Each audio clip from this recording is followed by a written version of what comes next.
Assalamualaikum warahmatullahi wabarakatuh. Salam sehat semuanya.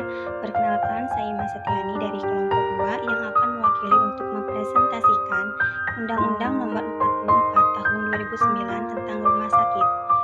Kelompok 2 beranggotakan 1. Al-Faqih Indra Riansyah, 2. Aulia Maudi, 3. Nurul Hidayanti, dan 4. Ima Setiani.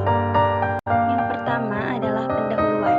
Pelayanan kesehatan merupakan hak setiap orang yang dijamin dalam Undang-Undang Dasar Negara Republik Indonesia tahun 1945 yang harus diwujudkan dengan upaya peningkatan derajat kesehatan masyarakat yang setinggi-tingginya. Nah, sebelum lanjut ke materi yang selanjutnya, kita perlu tahu apa itu rumah sakit. Rumah sakit adalah institusi pelayanan kesehatan bagi masyarakat dengan karakteristik tersendiri yang dipengaruhi oleh perkembangan ilmu pengetahuan kesehatan, kemajuan teknologi, dan kehidupan sosial ekonomi masyarakat yang harus tetap mampu meningkatkan pelayanan yang lebih bermutu dan terjangkau oleh masyarakat agar terwujud derajat kesehatan yang setinggi-tingginya. Sekarang kita memasuki ke dalam pasal-pasal. Untuk pasal 1 tentang rumah sakit, yaitu adalah institusi pelayanan kesehatan yang menyelenggarakan pelayanan kesehatan perorangan secara paripurna yang menyediakan pelayanan rawat inap, rawat jalan, dan gawat darurat.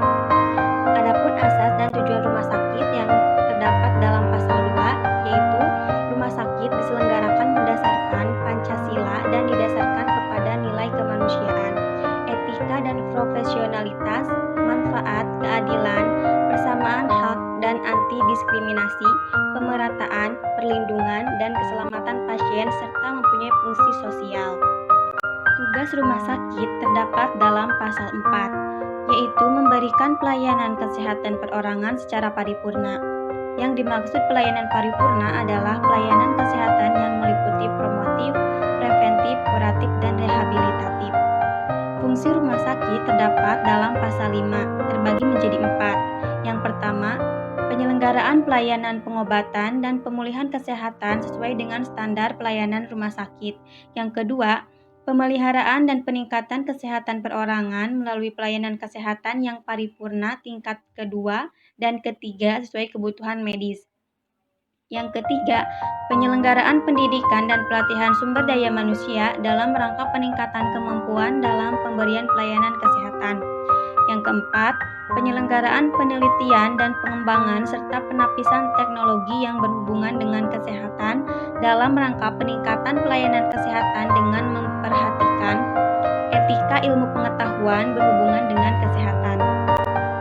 Bangunan rumah sakit terdapat dalam pasal 10, yaitu isinya bangunan rumah sakit sebagaimana dimaksud pada pasal 9 harus dapat digunakan untuk memenuhi kebutuhan pelayanan kesehatan yang paripurna, pendidikan dan pelatihan, serta penelitian dan pengembangan dan teknologi kesehatan. Sumber daya manusia terdapat dalam pasal 12. Yang pertama, persyaratan sumber daya manusia sebagaimana dimaksud dalam pasal 7 ayat 1, yaitu rumah sakit harus memiliki tenaga tetap yang meliputi tenaga medis dan penunjang medis, tenaga keperawatan, tenaga kefarmasian, tenaga manajemen rumah sakit, dan tenaga non-kesehatan.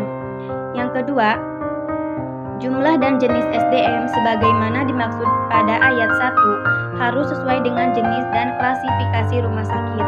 Yang ketiga, rumah sakit harus memiliki data ketenagaan yang melakukan praktik atau pekerjaan dalam penyelenggaraan rumah sakit. Yang terakhir, rumah sakit dapat mempekerjakan tenaga tidak tetap dan konsultan sesuai dengan kebutuhan dan kemampuan, serta sesuai dengan ketentuan peraturan perundang-undangan.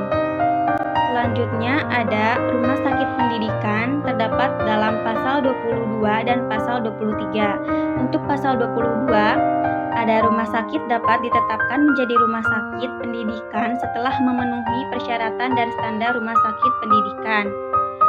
Rumah sakit pendidikan sebagaimana dimaksud pada ayat 1 ditetapkan oleh menteri setelah berkoordinasi dengan menteri yang membidangi urusan pendidikan. Untuk pasal 23, rumah sakit pendidikan sebagaimana dimaksud dalam pasal 22 merupakan rumah sakit yang menyelenggarakan pendidikan dan penelitian secara terpadu dalam bidang pendidikan profesi kedokteran, pendidikan kedokteran berkelanjutan, dan pendidikan tenaga kesehatan lainnya. Dalam penyelenggaraan rumah sakit, pendidikan dapat dibentuk jejaring rumah sakit pendidikan. Ketentuan lebih lanjut mengenai rumah sakit pendidikan diatur dengan peraturan pemerintah dan pendidikan tenaga kesehatan lainnya. Selanjutnya, Undang-Undang Nomor 44 Tahun 2009 tentang Rumah Sakit terdapat 4 poin. Yang pertama, dalam upaya peningkatan mutu pelayanan rumah sakit, wajib dilakukan akreditasi secara berkala minimal 3 tahun sekali. Yang kedua, akreditasi rumah sakit sebagaimana dimaksud pada ayat 1 dilakukan oleh suatu lembaga independen baik dari dalam maupun dari luar negeri berdasarkan standar akreditasi yang berlaku. Yang ketiga, lembaga independen sebagaimana dimaksud pada ayat 2 ditetapkan oleh menteri. Yang keempat, ketentuan lebih lanjut mengenai akreditasi rumah sakit sebagaimana dimaksud pada ayat 1 dan ayat 2 diatur dalam peraturan menteri. Akreditasi rumah sakit di Indonesia tahun 1987 menurut Departemen Kesehatan dengan bantuan USAID membuat diagnosa atau kajian kelemahan-kelemahan manajemen rumah sakit yang mendukung asuransi kesehatan di berbagai provinsi dengan hasil 1. Kinerja organisasi dan manajemen 2. Kinerja pelayanan medis kepada pasien 3.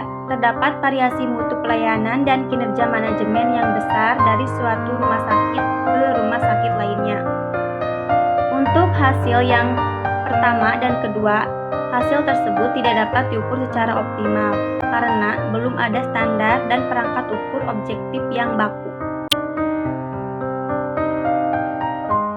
Standar Pelayanan Rumah Sakit tahun 1993 menurut SK Menkes nomor 436. Berlakunya standar pelayanan rumah sakit dan standar pelayanan medis di rumah sakit terbagi menjadi 20 pelayanan. Yang pertama, administrasi dan manajemen. Yang kedua, pelayanan medis. Yang ketiga, pelayanan gawat darurat. Yang keempat, pelayanan perinatal resiko tinggi. Yang kelima, pelayanan keperawatan. Yang keenam, pelayanan anestesi. Yang ketujuh, pelayanan radiologi. Yang kedelapan, pelayanan farmasi. Yang kesembilan, pelayanan laboratorium. Yang kesepuluh, pelayanan rehab medis. Yang kesebelas, pelayanan gizi. Yang kedua belas, pelayanan rekam medis. Yang ke-13, pelayanan K3. 14, pelayanan kamar operasi. 15, pelayanan insentif. 16, pengendalian infeksi di rumah sakit. Yang ke-17, pelayanan sterilisasi sentral. 18, pemeliharaan sarana. 19, perpustakaan. 20, pelayanan lain-lain. Pada tahun 2006, jumlah pelayanan rumah sakit yang diakreditasi adalah 16 pelayanan termasuk pelayanan darah. Setiap pelayanan di rumah sakit harus memiliki 7 standar. Yang pertama, falsafah dan tujuan. Kedua, administrasi dan pengelolaan. Ketiga, staf dan pimpinan. Yang keempat, fasilitas dan peralatan. Yang kelima, kebijakan dan prosedur. Yang keenam, pengembangan staf dan program pendidikan. Yang ketujuh, evaluasi dan pengendalian mutu. Adapun revisi pada tahun 2006, yaitu parameter patient safety dimasukkan ke parameter administrasi dan manajemen. Parameter patient safety dimasukkan ke parameter pelayanan medis. Keduanya termasuk ke dalam 7 standar keselamatan pasien. Jadi, jumlah pelayanan yang diakreditasi ada 16, jumlah standar ada 112, jumlah parameter berjumlah 314.